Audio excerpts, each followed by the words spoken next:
Luciana, jemi në ditën e 45 protestës. Sigurisht që njerëzit janë kurioz të dinë, është kohëtuar madje edhe largimi i kryeministrit në një nga këto bastet, kështu ku njerëzit kanë hedhur pyetjen duke e monituar faktin që deri në fund të vitit 2026 kryeministri ikën apo jo. Ju nuk të riqeni nga kërkesat tuaja. Sigurisht që ato janë edhe baza e një protesta dhe janë dhe themi zemra e protestës. Mendoni që kryeministri është trembur apo mendoni që ai do të vazhdojë dhe do ta injorojë protestën? Po, besoj që arroganca kryeministrit tonë është e dukshme, është gjë që kemi përjetuar prej shumë vitesh tashmë, por që edhe rezistenca qytetarëve është shumë e dukshme. Kështu që besoj në këtë herë jemi më shumë në numër dhe besoj që do fitoj rezistenca jonë. Bashkimi Evropian e pret kryeministrin, e dëgjon, hap dhe kapituj. Po, duket kjo si një lloj po, 3 kapituj sot. A të duket kështu si një sfidë, janë 30, po, nesër është minimalisht në numër. Duket si një sfidë që po i bëhet. Po, Bashkimi Evropian voton edhe një amendament për ligjin që i kërkohet nga Sheshi, për ligjin 2024. Kështu që besoj që Bashkimi Evropian, si edhe përfaqësues të vetë, eurodeputetët ishin këtu. Që besoj që edhe kjo është mbështetje e protestës. Patjetër që ata janë qeveria zyrtare sipas Bashkimit Evropian dhe ata duhet i presin, por nuk besoj që i presin më me syrin që mund t'i kenë pritur para 2 muajve, kur kryeministri jonë marketon të veten si një kryeministër shumë i suksesshëm që duhej nga njerëzit dhe që çdo gjë shkon të vajë në Shqipëri. Tani të gjithë e di se çfarë po ndodh në Shqipëri. Fati i madh është që të gjitha mediat ndërkombëtare po e publikojnë se çfarë po ndodh në Shqipëri. Ndoshta ka qenë shansi protestës që incidenti i Zvërnecit kishte të përfshirë në të dy emra shumë të rëndësishëm të politikës globale.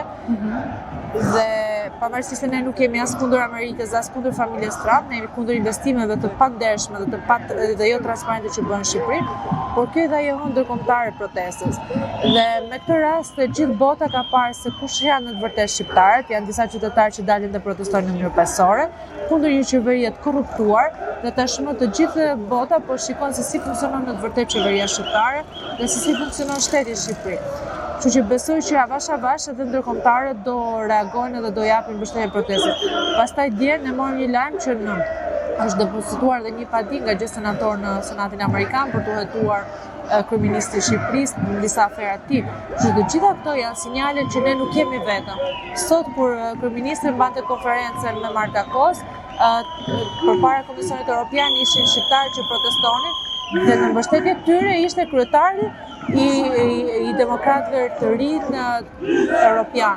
Pra ne nuk jemi vetëm në këtë betejë, ne kemi shumë që janë me ne, eurodeputetët që erdhën, pastaj edhe rezoluta e partisë më të madhe Parlamentit Evropian pro protestës, që është një fitore shumë e madhe e gjithë këtyre të rinjve që nuk dorëzohen prej 45 ditësh. Përveç se protestojnë këtu, vazhdojnë dhe marshimin për ta çuar protestën në çdo shtëpi në Tiranë, që është gjë fantastike. Folëm për Senatin, folëm për Këshillin Evropian, folëm për Brukselin. Në fakt nuk kemi folur për Spakun. Se në fund të fundit kjo protestë ne jemi bindur që nëse akuzat nuk provohen, kryeministri do vazhdo të shndrojë. Si e shikon rolin e Spakut?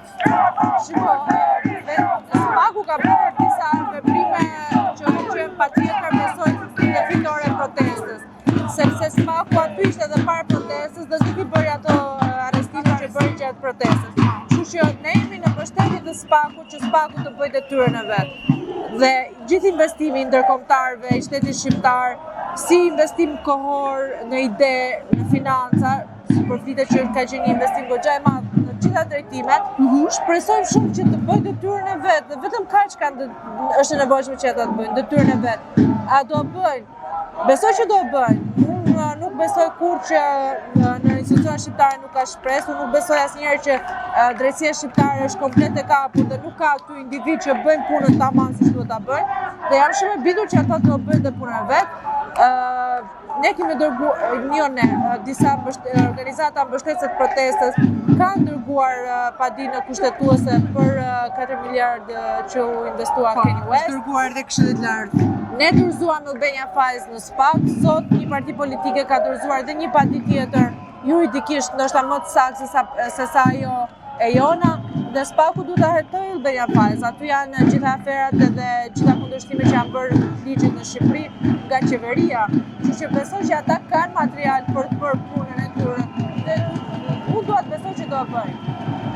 Dhe unë shpresoj që Spaku të mëson kohë derisa të ndodhi një rjoll dhe një zvërnet tjetër, apo tokat të tjera të këtij vendi të bukur të vogël, t'u jepen investitorëve tuaj për 1 euro, apo kujt e unë me prestanome që zakonisht janë bërë si, le të themi kështu, si manual në qeverisjen e fundit për 14 vitesh.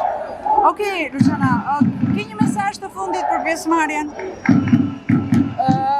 Pavarësisht se bëj një foto në orën 5 këta qeveritarët dhe tregoj që sikur protesta nuk është, protesta është plot, ka çdo ditë plot qytetar, patjetër që ka qytetarë që ka rezervuar pushimet, ka qytetarë që nuk i reziston dot 45 ditë dhe që largohen për të rikthyer, por unë besoj që pjesëmarrja është shumë e mirë. Dhe ju bëj thirrje gjithëve që të bashkohen me protestën për të arritur fitoren e përbashkët në të mirën e Shqipërisë. Një thirrje kam shumë madhe, duke qenë që unë jam vetë nënë dhe kam një fëmijë 3 vjeç që le çdo ditë vetëm në shtëpi.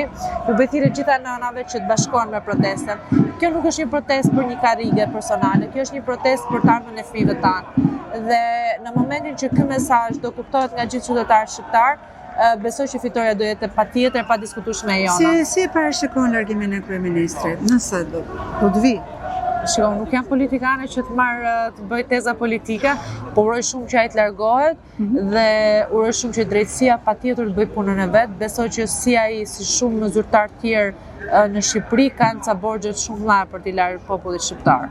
Dhe uroj shumë që drejtësia pastaj të bëjë detyrën e vet që këto borxhe, nëse jo 100%, pak të kthehen se është gjëna shumë. Po, unë kam thënë në fakt edhe në ato raportimet e mia që nëse Spaku do të kishte vepruar në kohë dhe në vend, atëherë këta njerëz nuk do të ishin detyruar të dilnin në shesh, ne nuk do të ishim detyruar të dilnim të bënim punën tonë, dhe sigurisht nuk do të ishte e nevojshme të bënim thirrje që nëna, gra, pleq, fëmijë edhe çfarë kam në këtë vend të dilin dhe të bashkoheshin një protestë të tillë, e cila më shumë se çdo gjë të fortë ka zemrën.